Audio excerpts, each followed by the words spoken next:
Hey guys, welcome back to We Watch the Movie. I'm Mike. I'm Jay. And another Halloween update for you. Ask now. Whoop-de scoop-de poop. Hello, Michael. I have something you might like to see. I'm not listening!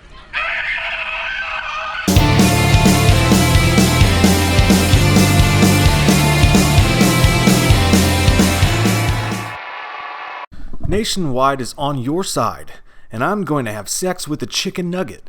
Okay, so that was a sound test, but I think that this sounds pretty good. I was sitting here editing this Halloween story that we did about the Maleka Cod interview, and what always happens every single goddamn time that I go to edit one of our Halloween news videos, new Halloween news drops while we're days away from being able to put our schedules together and film. So I said, fuck it. Not this time, Dad. I went and grabbed the podcast mic just to jump in here really quick and tell you guys about some exciting news. So Ryan Turek has posted on Instagram that the world premiere of Halloween is going to be at the TIFF Film Festival, the Toronto International Film Festival. It's going to be a one-time screening there.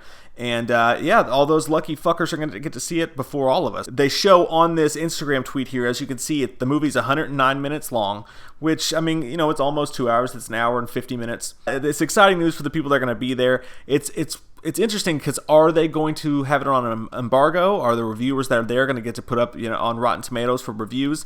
That's very risky depending on the movie you have. I think in this case, it should be just fine. Everything we've heard out of the movie, except for those, you know, that one guy at that one screening who acted like he spoke for everyone, has been totally positive. The movie comes out and it gets bad reviews. Yeah, that could hurt its box office. That could fuck the whole thing up. But hey, if the movie wasn't going to be good, it was going to fuck the whole thing up anyways. You know, you can't always rely on critics, can't always rely on Rotten Tomatoes. But long story short, if the movie comes out and it gets great reviews, that's going to surge its box office even further than it already would have been. Because when horror movies get great word of mouth, it can do anything. And this thing's already got all the buzz in the world. So I really want to go to Canada. And it's not just for the poutine anymore. Fucking Canadians. So this story is actually about a week old, but we didn't get a chance to talk about it. We were going to shoot a Halloween video for you guys this weekend, but one thing led to another with the live stream. And I woke up this morning in some Japanese family's rec room, and they would not stop screaming. Oh yeah, I ate a big red candle. Halloween Movies did an interview with Maleka Cod himself about the franchise. Now they did this interview while the movie was still shooting. And it's a fascinating interview with a fascinating person, and there's some pretty cool shit that they brought up in it. So, okay. Without further ado, on how the movie came to be, on the process, behind the scenes, what happened, he said, over the 7 years since the last installment, I think there's been dozens of different takes and pitches and starts and stops. At one point after Halloween 2, we were right back in development on Halloween 3D and a couple other different incarnations. The last go-around was Halloween Returns, so there's probably about 4 movies that could have been done in that time, but I think it was all for a good reason, and the result, as you guys will see, is really great. What's really interesting about that is that he mentions there was 4 different movies that were possibly going to happen at one point. Now, we know about Halloween 3D, which we did a script review for. If you want to find out about that, we'll put the link below in the description. And we knew about Halloween Returns, which was a fantastic fucking script that we also did a script review for, and you can see that in the So link basically, below. at that point, he was at Subway. There were so many different options that he could combine on his sandwich, and he was like, I don't know what to pick! So we knew about those 2 movies, right? Like, we knew about those. But what's interesting is he said there was 4 possible incarnations. Mm-hmm. Now, at one point, they were talking about a TV series, so I wonder if he meant that. But you also heard at one point that they were toying around with the... Yeah. Right? I vomit. Mega shito, hot bearded fuck. Mega Godzilla! Hot bearded fuck. That's just interesting, because I wonder what those other 2 movies were. I would have asked him if I was there, but I wasn't allowed in the building. He has an EPO against me. On almost making part 9 before Rob Zombie came along, now we still want to see a sequel to Resurrection. I know a lot of people don't, but I just want to see someone for fun. It's gotta happen. And you know, when this movie in 2018 comes out, and it's fucking awesome, and it's what everybody wants, I want to see someone go, you know what, I'm gonna make Halloween 9. Like, one guy in the fucking darkness steps out, and he'll be the one to bring it fucking home. He's gonna take all those fucking sequels. Now, as much as I love what they're doing with this, I'd love to see someone be crazy enough, after this, maybe they do a trilogy, maybe it runs its course, Michael finally dies, I don't know. But at the end of this, if someone was ballsy enough to come out and take the canon and keep it canon and make Halloween 9, I'd shit my under. I kind of feel like it's going to be one of those scenes, though, in a boardroom when there's going to be one guy saying, I want to make Halloween 9, and it's going to be really quiet all of a sudden, and it's going to be like Fat Tom Cruise from Tropic Thunder, be like, hit that director in the face really fucking hard. Spank kick their ass. Hey, you're fine American. Now shut the fuck up! And he's gonna... I want it though. I fucking want it. I know It's gonna be like Nick Nolte. Yeah, I do too. So that's how we feel about Halloween 9. How does Malek Akkad feel about it? He says, at one point we were working on Halloween 9 and there were so many loose ends after Resurrection. It was a huge puzzle to solve and my father, God bless him, was working with us on that. After he passed away, we were going to start fresh and that was Rob Zombie's 2007 film. So they were starting to do Halloween 9 and that's when Rob Zombie's film came about. So that kind of reset it. I don't know if we'll ever get one or not, but it's cool just to hear mention that they were working on it at one point. He got to take his, talking about Rob Zombie, said he got to take his crack at that apple. But there are so many arcs in the series that you can never satisfy them all. It's true. So that would be really difficult. We've already we did a video a while ago on the different timelines of Michael Myers. There really is. There's a ton of different timelines you could pick from, and because of that, it's extremely hard to be like, okay, where do you want to actually hook pin in here? I just want to see one scene though in Halloween 9 where Michael Myers, when somebody's like, runes! And then Michael catches him, grinds him in the dust, and then takes a dump on him, and then still slices him up. That's the end of this movie. Laurie, like, it's a surprise. She's about to die, and you're like, oh my god, it's gonna happen. And then she pulls out some fucking runes. You know like, what? The runes! If that happens, I'm gonna feel like Jean-Claude Van Damme in Bloodsport when he gets blinded by Chung-Li. I'm gonna be like...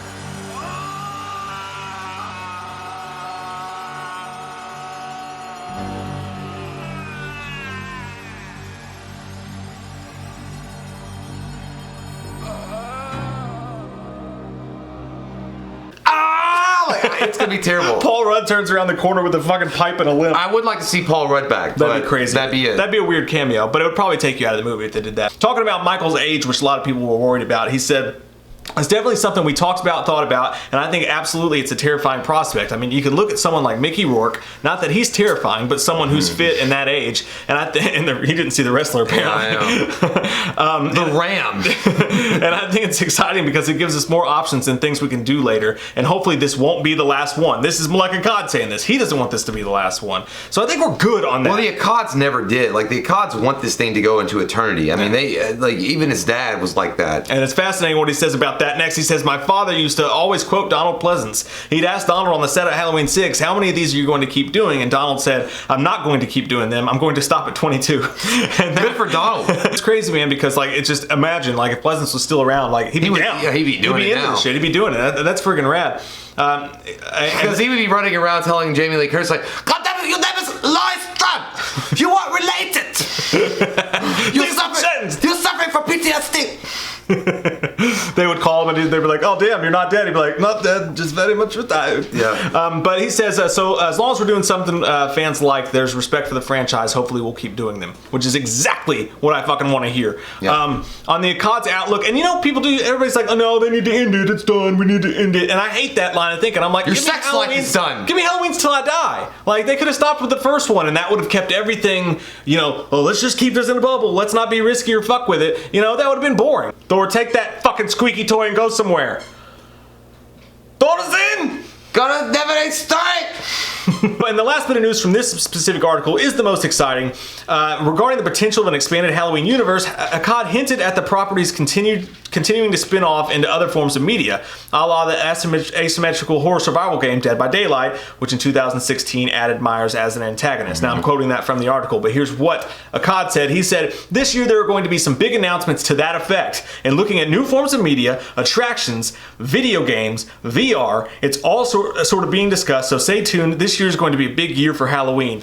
Holy shit pickles. That's some good stuff. That's crazy. It's not just the movie we're getting. He's talking about an actual official Michael Myers video game. Attractions? Like, I guess you could talk about Halloween Horror Nights. Shit like that's pretty cool. VR, some neat little side games. When this movie comes out and you've got all the merch and stuff that's going to come out with it, imagining, dude, how big this is going to be is a fucking just, it blows your mind. Because, you know, 2 years ago, nobody was talking about Halloween. We were in our fucking shitty basement putting on Michael Myers masks and doing dumb shit together. But now everyone and their mom is covering Halloween, and it's this big, huge thing, and it just blows my mind. Well, it's cool to see that there's enough fandom out there that's justified this, and that's what he's saying. Like, there's enough out there that he knows that he'll be able to make this profitable. And the attractions, the VR, the video games, yeah, they'll all come. Hopefully the movie is a success, and if it is, you're gonna get all that coming out later on. The video game, Friday the 13th, made a big splash with what they did. So definitely they took note of that and like, you know, we can do this with Michael Myers in some way too. So The future's bright, y'all. That it's is bright. Yeah, Rob Zombie. Thick. Wear it. Thick. Wear it. Thick. Wear it proud. So I hope you know whenever I do that fuck thing, I'm doing the dude from Rob Zombie's H2 in the van that hits the cow, and he's got blood coming out, and he's like fuck.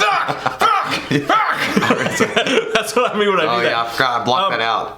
But this does bring up something else interesting I wanted to talk about really quick. By the way, Rob Zombie's film on October is getting a new steelbook cover. I'm going to buy it just because it looks cool. I don't know if it's going to have anything new or whatever, but here's a picture of it. Halloween steelbook. And also, there's no Sherry Moon tits. Also, I've watched my copy of it. I've scratched it too much to watch it, so I need to buy a new one anyway. So that's perfect. Hopefully it's only like $10 at Best Buy. Dare to dream. But talking about video games, you guys have mentioned on Twitter and all the social accounts, and everyone's talking in a buzz about this site, these social media accounts that are coming out saying they're creating the Halloween version of the Friday the 13th game. The whole thing seems strange to me, and I'm not going to sit here and say that it's fake, or I'm not going to accuse anybody anything. There's an actual Patreon set up. All I'm going to say is be careful. I can't personally get a pulse on if this is real, if this is legit. Some of the posts that they write, it's kind of hard to understand what they're saying. There's a controversy going on because there's two separate accounts, both claiming to be the ones making this game. The Patreon says that they don't have the rights to this game. They're trying to raise money to get the rights to the game. But one of the Instagram accounts says that they have the rights to the game. Anyone official has confirmed that this game exists. One of them says that they can't create the characters because they don't have the rights, but then you'll see a picture of Michael Myers on it. It's all very, very shady to me and confusing. And again, I'm not saying anything official because one of those sites could be telling the truth. It could be a legit thing, and if someone is doing that, then more power to you. I support it. I hope you do an amazing job of it. I'm just not ready to lend my support to it yet and really talk about it in excitement because it kind of feels like somebody out there, whoever it is really blowing smoke up people's I would ass. rather just look, if it comes from a COD, it's official. Like, that's it. And if he's already announced something with video games or entertainment media, go with that.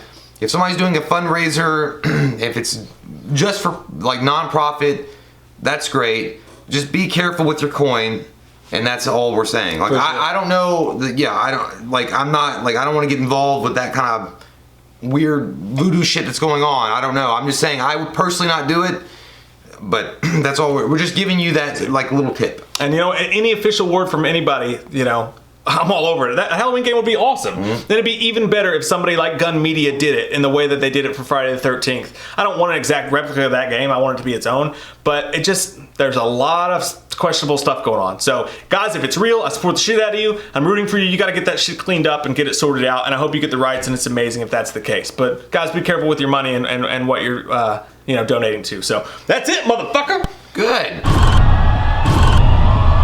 Take that damn thing off. We watched a movie. Yeah. We watched a movie. We watched it. We watched a movie. Yeah. You know what? We did a review. We watched a movie. We watched a movie.